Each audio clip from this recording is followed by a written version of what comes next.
Oh, when I was in love with you, then I was clean and brave, and miles around the wonder grew, how well did I behave. And now the fancy passes by, and nothing will remain, and miles around they'll say that I am quite myself again.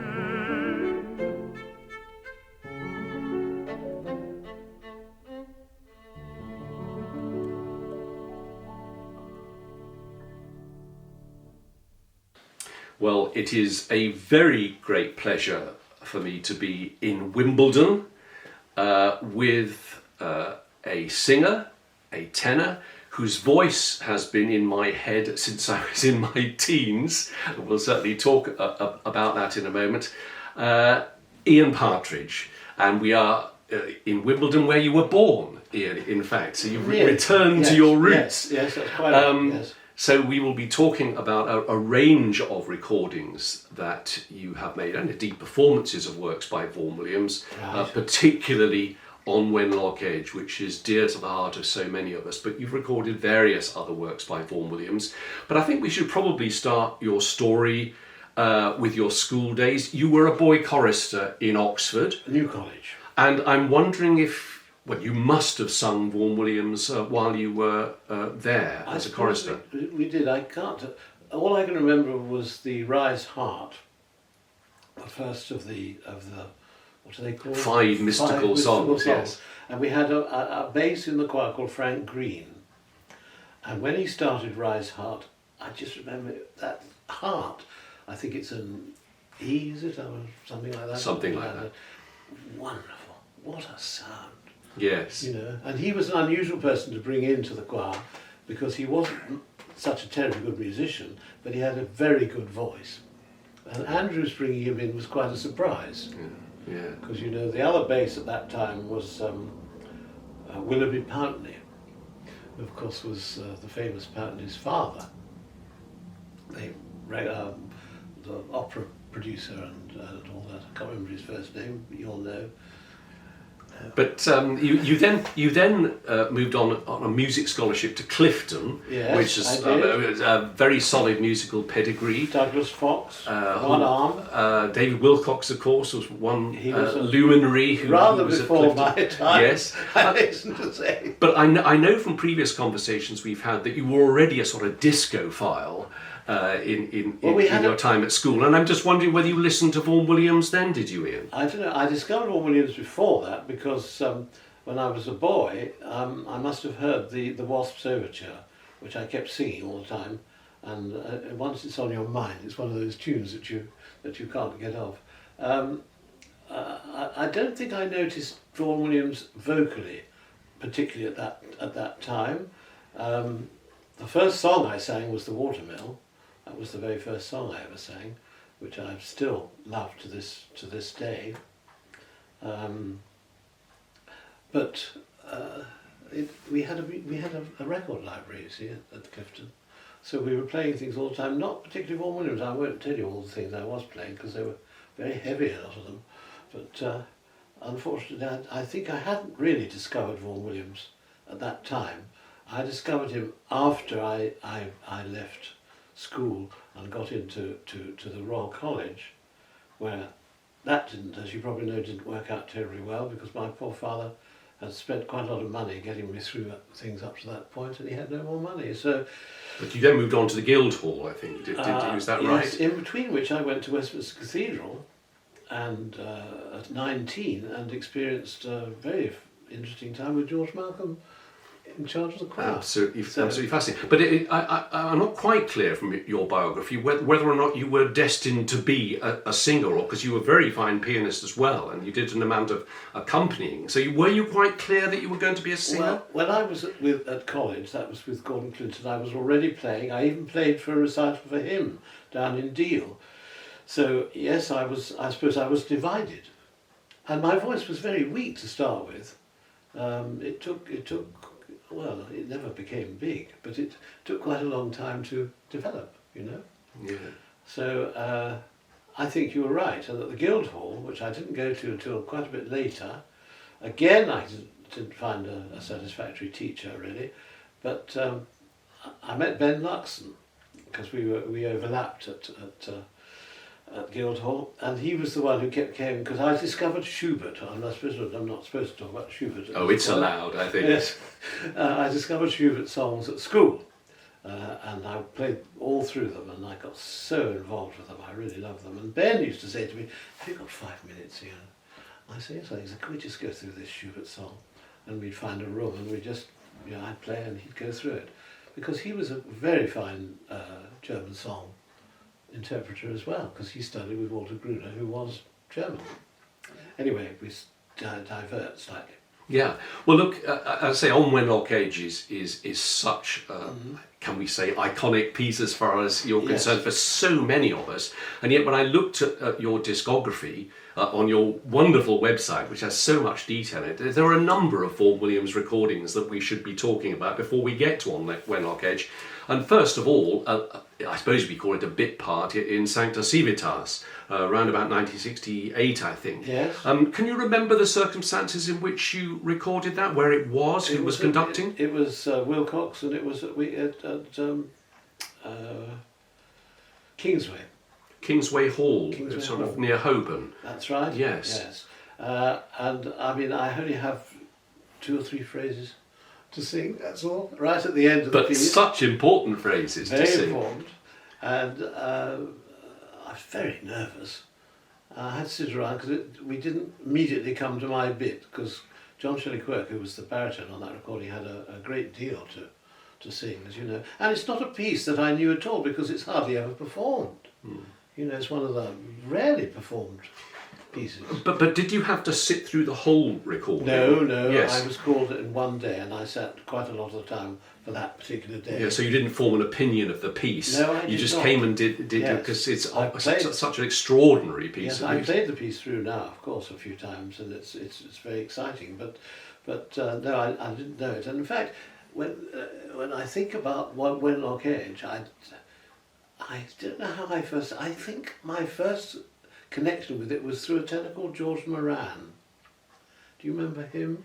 I think he was American or Canadian. Made an early recording. I never took it to anybody, because Alexander Young, who was the best teacher I had, sang it, as you know. I think he recorded it probably too. And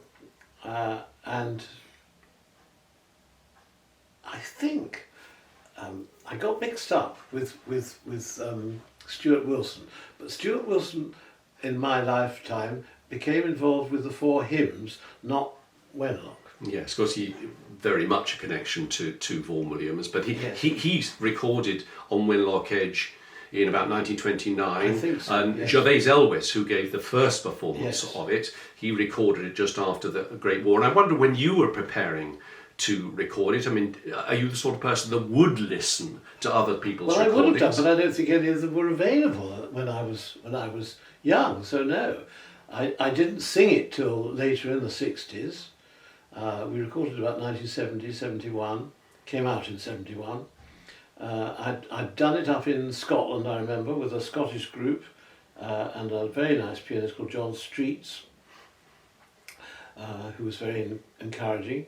And then I fell in love with it. It sits so well on your voice. I mean, that's what the impression. I mean, does it in fact sit so well? Did it sit so well? I on had your to work quite hard at 1 or 2 parts of it. But the difficulties would be what then?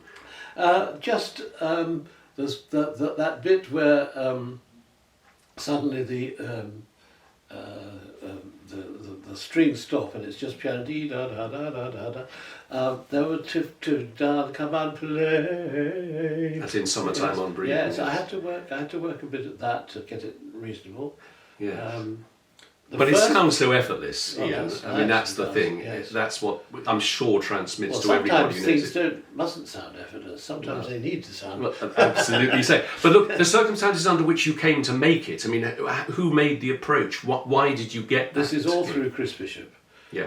Who The I've done producer various at things EMI, for. yes. I've done bits and pieces with his group. He had his own. He conducted a yes, group. he did. Yes. And we done, and my great friend Sue Longfield, who I still to her prize at Guildhall, I'm very glad to say. Lovely singer. She and we did little solos for Chris, which was lovely. Then when it came, I was so excited. I can't tell you the excitement in 1970 of the idea of making a record, because in those days there weren't 37 recordings of the same piece. It was quite a rarity, and it was, well, it's just an exciting occasion. And we went through very smoothly. We rehearsed. Where was this? You recorded it? Abbey Road. Right. Yes, Abbey Road, which seemed a very nice acoustic to me. I don't think I ever sang in Abbey Road again, so I can't, recall singing that. Well, some people might think of Abbey Road Studios as being not a very inspiring environment visually to record stuff. But you're saying it actually. Well, I don't think it mattered, because yeah. we weren't. The environment wasn't how it worked. It was the whole business of doing it, the actual performing of it, and the group were just fantastic. I mean, I got to know Hugh Bean. Hugh Bean was leading when I was a chorister. I was leading the Philharmonia at that time, and Klemperer was conducting the Matthew Passion, where we did all the sessions. It was so slow at that point, and so unsteady that we couldn't get any beat. So we used to follow Hugh's bow to try and get some idea of. But if you listen to that recording, which I believe you could get quite easily, we never come off quite together at the end of chorales, and we never quite come in together. But Hugh, I loved Hugh because he'd ring up and said, "I'm so sorry." Well, we hadn't started the conversation, but he was apologising before we'd even started. But he was just such a kind man. So it's the Music Group of London that you're recording on Wenlock Edge with. Anything about those sessions that you particularly remember, particular moments? I can remember because the piano was not easy. It was a newish piano, David Parkhouse said, and we had some difficulty with wow. That means when you lift the pedal, then you get an overhang of wow sometimes, and there's a bit of that on the recording, I'm very sorry to say. But did they try to deal with it? Well, he had all his own little box of tricks, which he always took everywhere with him, but he couldn't really quite sort it, and he was very, very aware of that. But I think it's a small point. But even so, I will now listen. I will now listen eagerly to hear that. But in terms of the music itself, I mean, talk to me about the impression it made on you then, and still perhaps makes on you. What is it about it that's so magical as music? Well, I love the words, of course I do, and it seems such an anomaly to me that for a poet whose words set so well to music, to loathe music. I mean, and criticise every single composer that ever sent his words, and of course particularly this is A. Housman. Yes, A. Housman, because Vaughan Williams leaves out certain bits of the poetry, much to Housman's fury. Herbert Howells told me a wonderful story.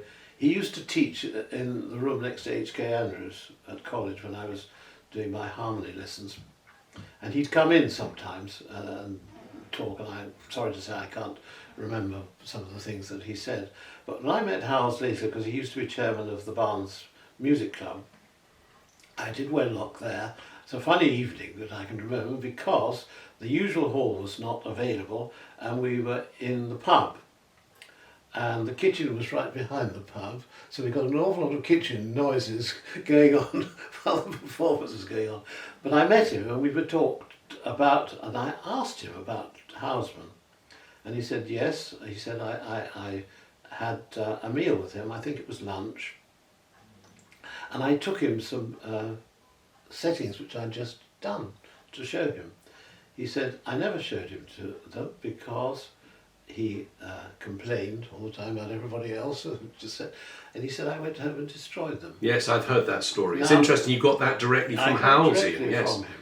And Mr. Spicer didn't believe me, But I had to persuade him that he did actually. Because the Hermit House could be really quite sensitive about people's opinions of his music. There's a second piano concerto, for example. Because he wrote a service, as you know, Yes. for New College.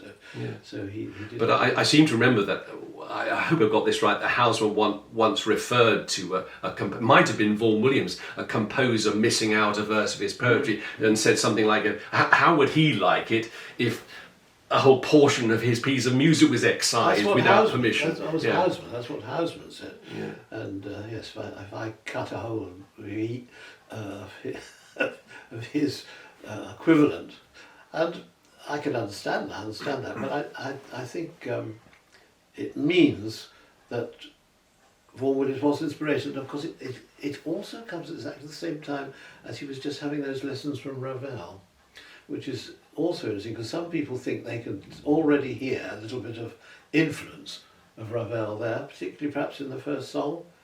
The first song is the hardest for the singer because it's the heaviest and the most difficult for a light voice to balance. Yes. I can tell you that truthfully. I tell you, I listened to the Gervais Elwys recording and the Stuart Wilson recording yesterday, and they both set off at an incredible lick at the start compared to your speed. Yes. And okay, this is a slightly technical point, but I mean, your choice of speed at the beginning there, given what you just said about how heavy it is. Yes, well, John Streets played quite a large part in that because when we did it up in Scotland, I think we did 2 shows, miles away, like Thurso or somewhere absolutely far from anywhere. We had quite a good rehearsal, I think 2 rehearsals, and he was a good influence because he was not letting me go absolutely mad. Because Wenlock, you can go absolutely like the clappers. And I think he was right, and I always liked that medium fast rather than absolutely so. Well, you say I always liked, and that leads on to the thought of how that famous recording, if you allow me to call it a famous recording, it certainly is to me and so many others. How far did that promote lots of performances of that work? Oh. Was it directly as a result think of of the year came out in '71, and the centenary was the next year. So you did what, dozens and dozens of performances? I did about 15, I think, the next in the anniversary. In the year. anniversary year, and the one I remember particularly was Ludlow because they'd already had one nearby, and the woman came up to me just before we were going to rehearse and said, "And I hope you know it better than the last one that came up here." but after the anniversary year, did the effect of the recording, it still bring you in a number of performances? I should have looked up, see how many times I sang it. I can't remember, but it would be over 50 times. I certainly. Yes, and how did your interpretation develop, would you say, over those years, or did it remain pretty well the same? I think it remained, but of course you know that for singing, it's not like playing the piano or whatever. You're in good voice sometimes and not so good voice other days, and so everything changes depending on how that evening is actually working. So sometimes, my father died in that same year, 72, and I was doing a performance up in North London with the Nash, and that had gone very nicely, and I rang home and my wife said, "I've really had very bad news." And I was to record it the next day with the BBC, with the same forces that we'd done the concert with. And I said to my mother, "What do you think? Shall I cancel it all?" And she said, "I think you should do it," she said. Well, fascinating. That you've kept a lot of your recordings. I know you actually. Some of them are up there. Yes. But look, moving on to another Vaughan Williams work on that same album, the 10 Blake songs. Yes. Much less known to people, I'm sure. Tell us something about the origins of that. Who was it written for? Well, that was written for Wilfrid Brown and Janet Craxton. And Janet was joy, absolute joy. But it's just you and the oboist. Yes. I mean, the special challenge of that to a singer. And she said one or two of the demands on the oboe are very difficult, she said. I don't think Vaughan Williams played the oboe, did he? But I think not. But the special challenge of something that is so spare as that. Yes. I mean, take us inside what the singer has to cope well, with. I love that. It all comes back to going to the cathedral when I was 19. I loved the plain song. Of course, the plain song is often unaccompanied, so I love that. And there are 3 unaccompanied songs in the settings, the Blake settings, and I thought it was a wonderful combination. The oboe is very strong. One forgets what a strong instrument it is, so you have to balance with it. And the one that starts cruelty, cruelty. It was just a fantastic experience. I think making music is one of the most wonderful things that we do. We don't have chamber music. They're so lucky, the strings and the thing. They have chamber music. We have ensemble singing, which is the nearest we get to it. And I loved that, and I went on doing that right up to the end of my career,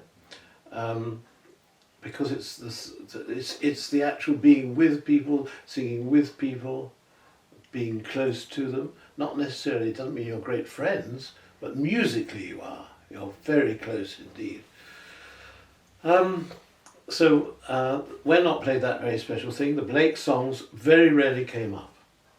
They were very rarely. I would love to have done them with Nick Daniel, but I was never asked to do that. For the sort of half a dozen, perhaps 7 or 8 performances I did do of the Blake songs, I never had a duff oboe player. But tell us something about Janet and her special qualities. She's a remarkable oboist. I think it was to do with her personality. In one way, she was quite shy.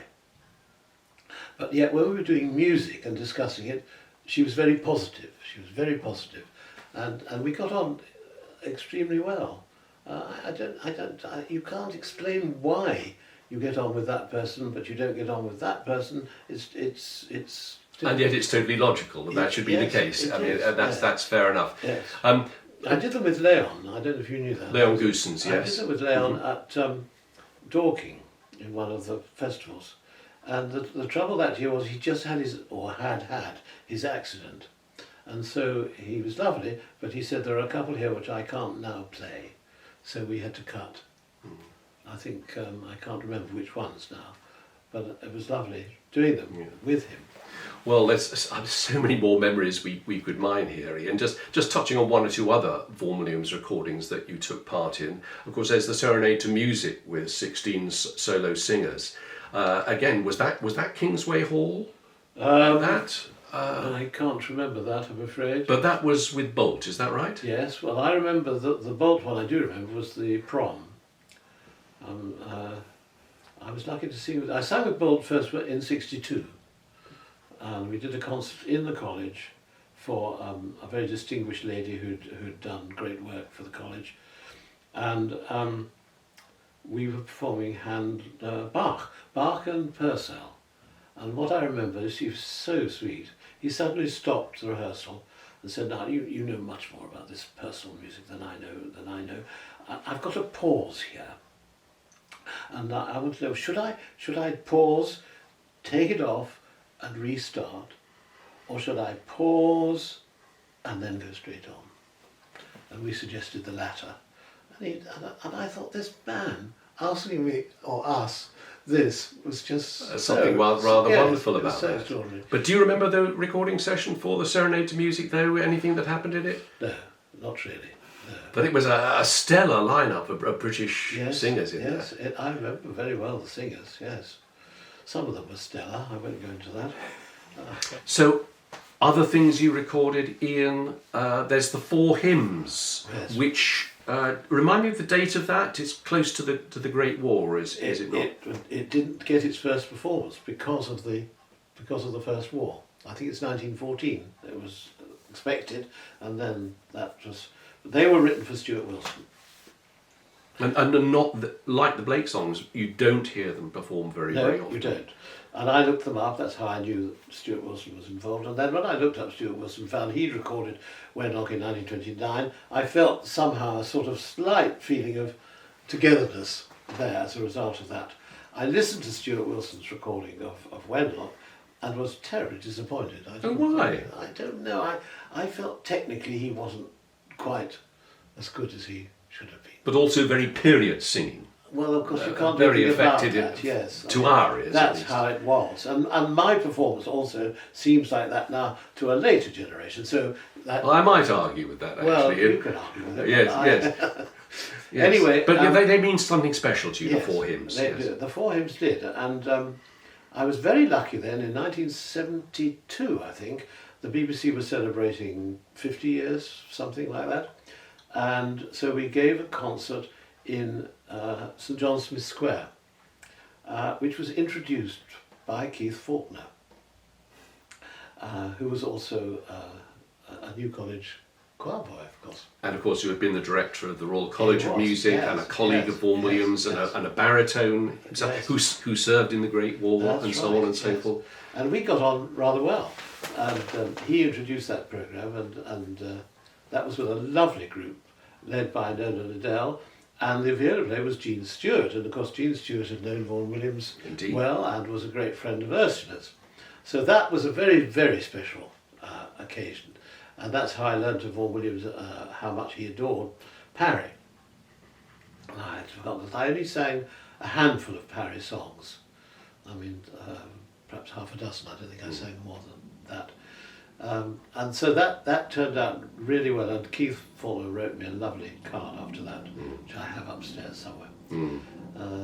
And that's what I loved. I loved those reactions to things, because I sang quite a lot of English music, as you know. And I have nice letters from Arthur Bliss and from other composers. And the BBC, sadly, they don't keep them all, you see. They threw such a lot away. And you can't get it anymore. Well, look, you mentioned Ursula there in passing, Yes. but let's focus on Ursula. You met her on a number of occasions, I did. and clearly you think of her as a larger-than-life individual. She was. Yes, you know, a big personality, shall we say. In what context would you meet her? Oh, usually after concerts. I mean, I never had a meal with her or anything like that. So, but after concerts, and she'd always come round, and she was always nice. And I remember one of the concerts she came to was out in North London somewhere, and my wife came with my sister. Oh, by the way, I must say how much my sister loved playing. We mentioned the Watermill, and that was a song we absolutely Yes, loved. that's Jennifer Partridge, Yes, you Jennifer. played with, Yes. 400 concerts Yeah, with, that's because right. we've not Yes, mentioned her so yes, far. No. And, Yes. and we loved doing that song. And this composer mouthed the words of his new composition all the way through while he was accompanying me. And they became hysterical. I mean, to watch this man mouthing every single word. Of course, I couldn't see it. Thank goodness I was... But Ursula had something to say about this, did She she? didn't say anything, but Anne was sitting very near to Ursula. I don't know whether Ursula noticed that Anne and Jennifer were slightly out of control. I don't know. I can't tell you whether she did or not. But did Ursula talk to you about her husband, about Ralph? Not at all? really, no. Yeah. No. I mean, and I'd like to have asked Michael Kennedy more. I met Michael Kennedy a few times, but I never really got the chance to ask him those things. I went down to present the prizes one year at the festival, and Michael was there. And he also, I did a couple of Schubert cycles up in Manchester, and he wrote very nicely about them. So I would like to have known him better, but I didn't. And Wilfred Mellors, who was so keen on Vaughan Williams, and he was so keen on Wenlock Edge. It was one of his absolute favourites. And we talked about that, and he thought that Vaughan Williams had found something special in the way he said those I words. could 100% agree. Yes. Ian, we're going to have to stop, unfortunately. All right. I could sit here all afternoon. Yes. There's many fascinating Well, insights there. I have something reasonable to say. It's very difficult talking about music. It's what annoys me so much about the BBC at the moment.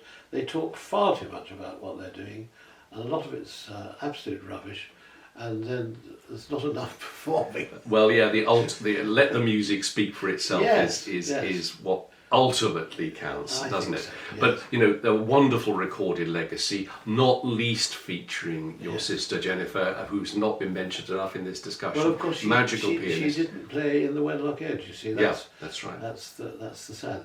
I did versions of Wenlock just with piano with her. I only performed the orchestral version once here in Wimbledon at my father's church. My father, where he was organist at St Matthew's before the war. And it's quite different with the orchestra. Yeah. It's quite heavy, you know. Yeah.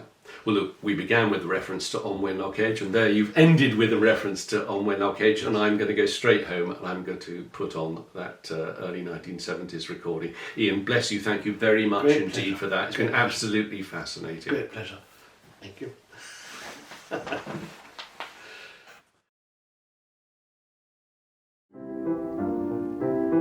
The miller's cat is a tabby. She is as lean as a healthy cat can be. She plays in the loft where the sunbeams stroke the sacks, fat backs, and beetles choke in the flowery dust. The wheel goes round, and the miller's wife sleeps fast and sound.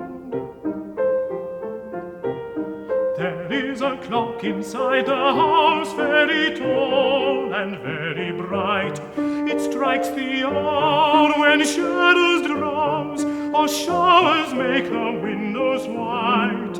Loud and sweet in rain and sun, the clock strikes and the work is done. The miller's wife and his eldest girl clean and cook while the mill wheels whirl. The children take their meat to school, and at dusk they play by the twilight pool. Barefoot, barehead, till the day is dead, and their mother calls them into bed. The supper stands on the clean scrubbed board, and the miller drinks like a thirsty lord.